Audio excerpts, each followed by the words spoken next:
अच्छा अब्बा जी, मेरी सारी तैयारी हो गई है। अब मैं शहर के लिए निकल रहा हूँ। आप अपना ढेर सारा ख्याल रखिएगा और मेरे लिए दुआ करते रहिएगा। अच्छा बेटा, अल्लाह तुझे अपने हिफ्ज़-ए-मान में रखे और कामयाबी तेरा मुकद्दर बने। ठीक है अब्बा जी, अल्लाह हाफिज़। अल्लाह हाफिज़। रुको भाई, ये टिफिन तो ले जा, मेरी अम्मा ने चोरी बनाई है खास तेरे लिए। अच्छा, अल्लाह दे। तेरी बहुत याद आएगी बेटा, शहर जाके हमें भूल ना जाना। कैसी बातें कर रहे हैं अब्बा? आपको और मैं अपने दोस्त को भला भूल सकता हूँ? दिल छोटा ना करें, मैं आपसे रब्ता करता रहूँगा। अल्लाह हाफिज़। अच्छा आसिम, रुको, अकेला क्यों जा रहा है? मैं तुझे छोड़ आता हूँ। अरे भाई, मैं चला जाऊँगा। इस वक्त अब्बा को तेरी ज़्यादा ज़रूरत है। तुझे पता तो है, वो रोने लग जाते हैं। अब्बा ख्याल रखिएगा अपना, और तू भी इनका ख्याल रखी। चलता हूँ।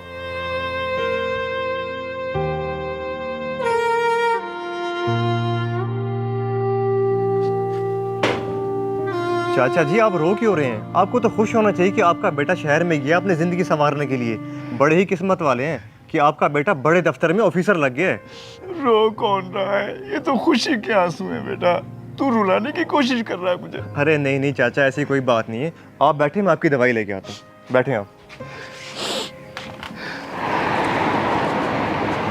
ये है आपकी सीट और यहीं बैठ के आपने अपना सारा काम मुकम्मल करना है। मैं आपको कुछ फाइल्स दे देता हूँ, पहले आप उनको रीड कर लें। जी ठीक है सर। सर, अब्बा की कॉल है। जी अब्बा। तूने फ़ोन ही नहीं किया, मैं इंतज़ार करता रहा तेरे फ़ोन का। तू शहर पहुंच गया ना, नौकरी लग गई तेरी? अब्बा मैं अभी पहुंचा हूँ दफ्तर। अल्हम्दुलिल्लाह से नौकरी लग गई है मेरी। बस काम ही समझ रहा हूँ। बहुत सारे कॉल मत करना। अब्बा बाद में करता हूँ, बॉस आ गई। कॉल ही काट दी, बात ही नहीं की उसने मुझसे। चाचा परेशान ना हो सकता है वो किसी काम में मसरूफ़ हो। जैसे ही टाइम लगेगा वो आपसे बात कर लेगा।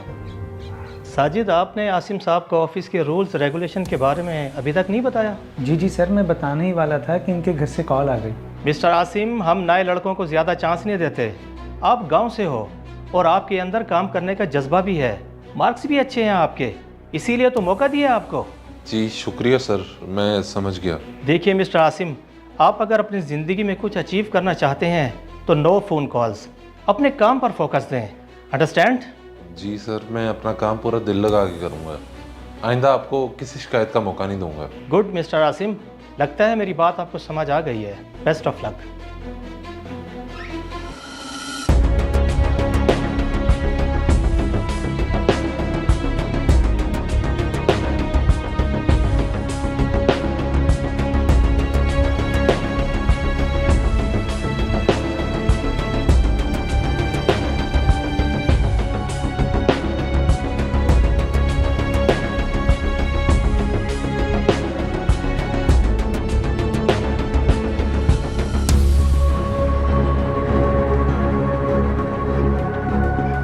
बस करें चाचा जी, कब तक बेटे की याद में इस तरह रोते रहेंगे?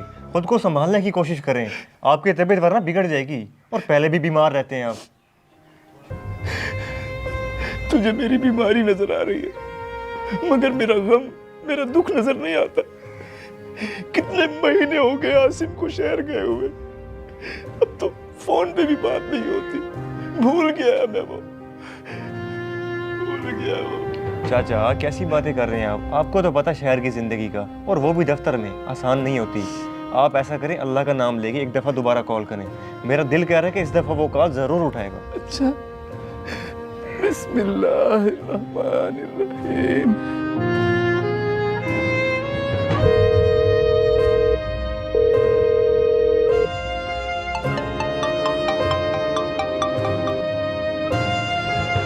बेटा कैसा है तू? फोन क्यों नहीं उठाता? अब्बा जब मैं फोन नहीं उठा रहा तो बार बार फोन करके क्यों तंग कर रहे हो मुझे? काम कर रहा हूँ, अजाब ना बनाओ मेरे लिए। अब्बा जब मैं फोन नहीं उठा रहा तो बार बार फोन करके क्यों तंग कर रहे हो? बार बार फोन करके काम कर रहा हूँ, अजाब ना बनाओ मेरे लिए। काम कर रहा हूँ, अजाब ना बनाओ मेरे लिए। नहीं उठा रहा तो बार बार फोन करके क्यों तंग कर रहे हो मुझे? चाचा जी क्या हो गया? चाचा जी उठे, चाचा जी होश कर। चाचा जी क्या हो गया आपको? मैं भी डॉक्टर को लेके आता हूँ, रुके। वैसे अगर तुम बुरा ना मनाओ तो एक बात कहूँ, तुम बहुत गलत कर रहे हो अपने घर वालों की कॉल ना उठाकर। भाई मैं अच्छी तरह से जानता हूँ क्या सही है और क्या गलत। बॉस हमेशा कहते हैं कि no phone calls only work. अगर उन्होंने मुझे कॉल करते हुए देख लिया तो मेरी तो नौकरी चले जाएगी। और अब्बा को तो सुकून ही नहीं है, बार बार कॉल कर देते हैं। कुछ नहीं होता, कहीं नहीं जाती तुम्हारी नौकरी। और वैसे भी बॉस ऑफिस में थोड़ी हैं, तुम तसल्ली से बात कर लेते, क्या पता उन्हें कोई इमरजेंसी हो। खैर ऑफिस टाइम के बाद ही कर लिया करो रात को बात। साजिद भाई प्लीज़ मुझे काम करने दें। सारा दिन का थका हारा हॉस्टल जाता हूँ, तब तक तो वैसे ही गाँव वाले सो जाते हैं। अब्बा को तो वैसे ही सुकून नहीं है यार।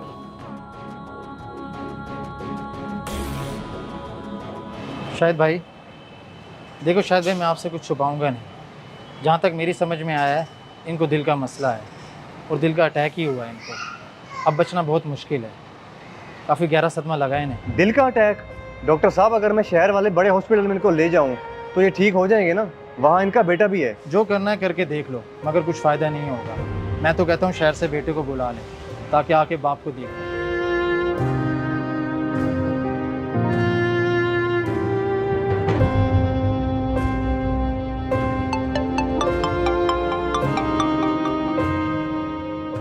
हाँ शाहिद बोल। मैं जानता हूँ कि तू बहुत बड़ा आदमी बन गया है, इसलिए तेरा ज़्यादा वक्त नहीं दूंगा। बस इतना कहना चाहूँगा कि तेरा बाप ज़िंदगी की आखिरी सांसें ले रहा है। अगर उनसे उनकी ज़िंदगी में मिलना चाहता है तो वहाँ से निकल और फौरी गाँव पहुँच। क्या अब्बा की अचानक से तबीयत खराब हो गई है? अब चल मैं आ रहा हूँ, शाहिद आ रहा हूँ, तू बस उधर ही रह। अच्छा साजिद भाई मैं जा रहा हूँ, अब्बा की अचानक तबीयत खराब हो गई है, आप बॉस को बता दीजिएगा। अच्छा मैं बता दूंगा, परेशान हो।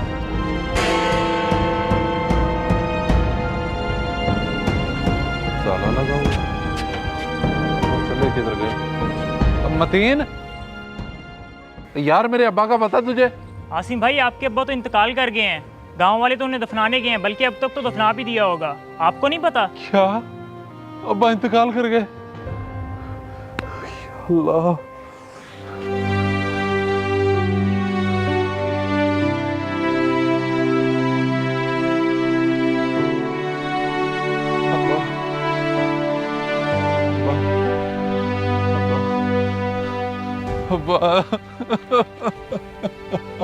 आगे तुझे बाप की याद। अब इस रोने धोने का कोई फायदा नहीं है, तेरा बाप इस दुनिया से चला गया अब। और तुझे मालूम भी है कि वो कितना तड़पे हैं तेरी याद में। और तूने क्या किया? एक दफ़ा भी रब्ता करने की कोशिश की है उनसे? अगर तुझे अब एहसास हो गया ना तो सुन उनके आखिरी अल्फाज क्या थे।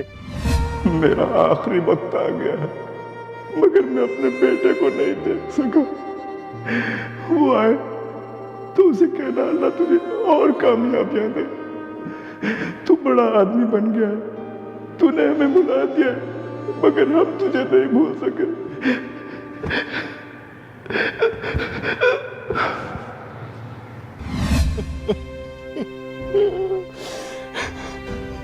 अब्बा मुझे माफ कर दो, अब्बा मुझसे गलती हो गई अब्बा। तेरे अब्बा तुझे आखिरी वक्त तक याद करते रह गए।